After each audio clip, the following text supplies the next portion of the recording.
Want to improve your freediving speed and endurance? Today, let's explore using the Garmin Descent G2 and Mk3 pool apnea feature to make your pool apnea training more effective. First, press the upper right Start button.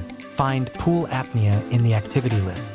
This feature is specifically designed for freedivers to train and track their sessions in the pool, enhancing underwater endurance. This mode records your dive time, rest time, and heart rate variations. First, select a mode based on your training needs.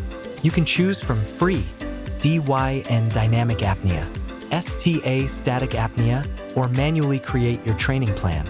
Here, we will use the Free mode as an example. Next, in the activity settings, select the type of dynamic apnea that suits your equipment and training goals. DYN Dynamic with fin, DYNB Dynamic with bifin, DNF Dynamic without fins, or S and E Speed Endurance Apnea. For this demonstration, we will select DYN Dynamic with fin. Press the lower left button if you don't need a breath up. If you need a 2-minute breath up, press the upper right Start button. For this example, we'll use the breath up option. During the 2-minute countdown, focus on preparing for your breath hold. Once you've finished your breathing exercises, dive to a depth of 0.6 meters. Your watch will start tracking your dive activity. After reaching your limit and surfacing, your watch will show a summary screen.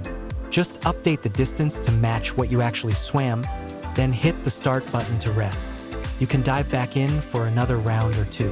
When you're done training, press the Start button.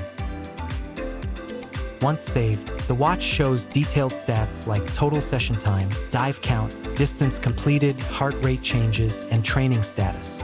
With the pool apnea mode, you can accurately track every detail of your dynamic or static apnea sessions, from timing and distance to rest periods and data analysis. Try out this feature and take your pool breath hold training to the next level. Thank you for watching.